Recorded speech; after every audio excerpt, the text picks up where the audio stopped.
Hey Cookland, rum cake round two review, y'all. The cutting and tasting of this round two citrus rum pound cake, y'all. All right, let's do this, y'all.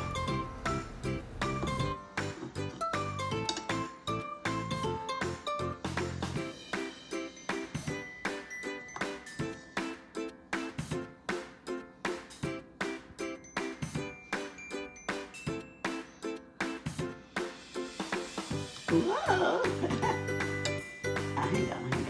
Hang on.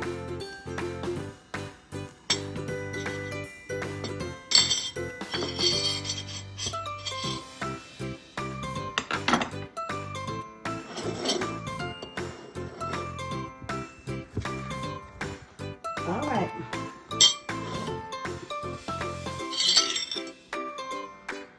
Let's get a closer look. All right, let's go to the inside first. Y'all, this is our citrus rum cake number 2. Alrighty. Now, my honest thoughts. I haven't tasted yet, but just the outside of it. I'm loving the outside more than the first one because I can just tell just a few more inches in the height of the cake. You know, I said in the last video that I see that I could have put just a little bit more in there. You know, I was trying to leave like at least a 4th room space for it to rise.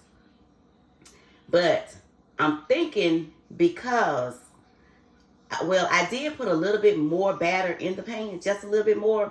But I'm thinking the height is because I added another half teaspoon of baking powder. You know, the first recipe, I put a half a teaspoon of baking powder. Well, this one I did a full teaspoon of baking powder. So I'm thinking that that extra half teaspoon gave me that extra lift. So I'm very pleased about that.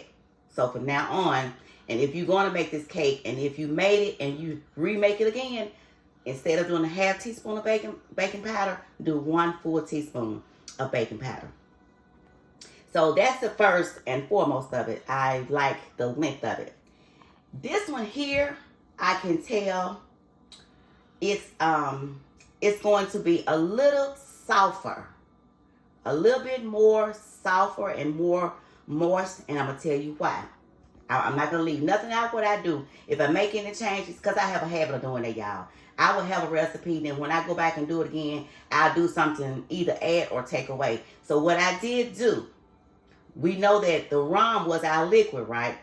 We did a half a cup of rum. We did that. But what I did do, y'all, I still added 3 tablespoons of buttermilk. I did that. The last cake, it was perfect. And it had the crunchy, it was like a cookie. But to me, I just kept thinking all week long, it seemed like it should have been a little bit more softer or something. So, and normally I would make my cakes with buttermilk. So since I didn't do any buttermilk, so this go around, that's what I did. I added 3 tablespoons of buttermilk. So those are the 2 changes that I made to this cake, y'all. I added an extra half a teaspoon of baking powder, and I added 3 tablespoons of buttermilk to it. So I'm thinking that that's why, if you notice how that cake, how the knife just glided down so soft and so smooth. It just went right on through. Now, the third thing that I think I'm not gonna like that I loved on the other one, and I should have looked at the video before I actually, did the cake so it could remind me of everything that I did. So if you remember when I was putting that glaze on, putting that rum sauce on, the cake was sitting in a plate, right?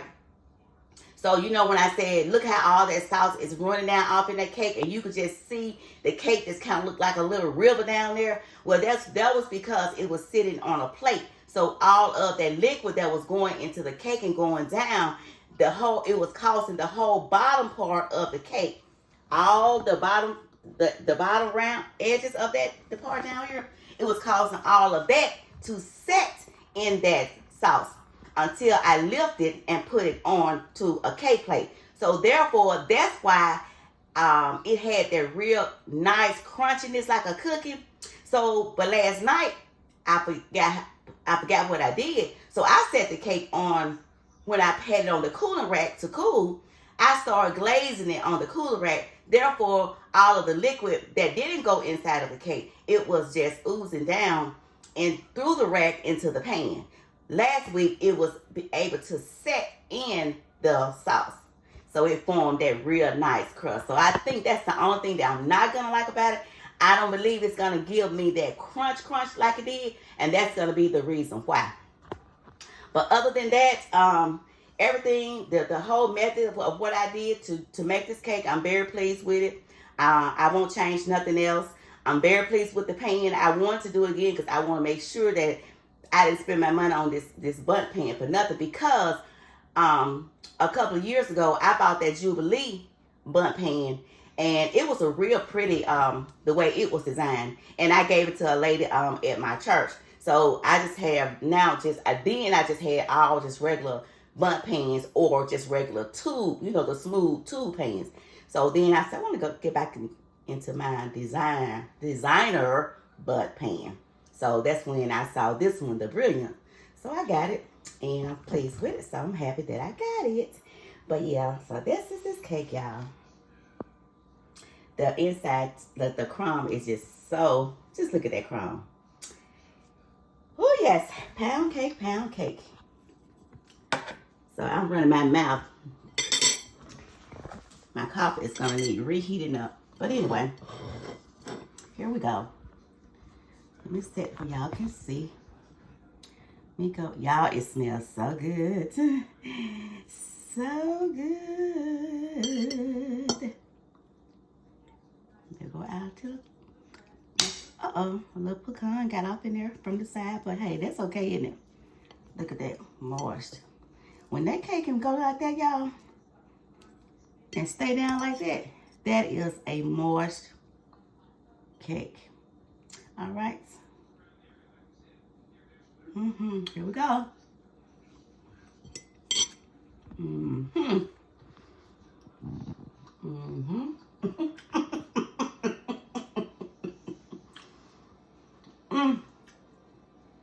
Y'all, this recipe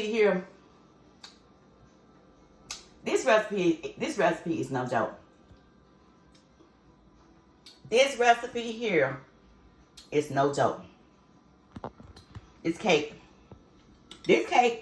is good. It's as good as it was last week. And it has just a little crunch. Not much. But like I said, I know why it doesn't have that crunch like at the bottom like it did last week. But overall, y'all, this is another 10 out of 10. The inside is so soft, so moist. It's so good.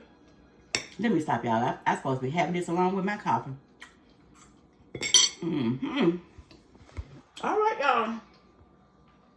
That's our our rum citrus pound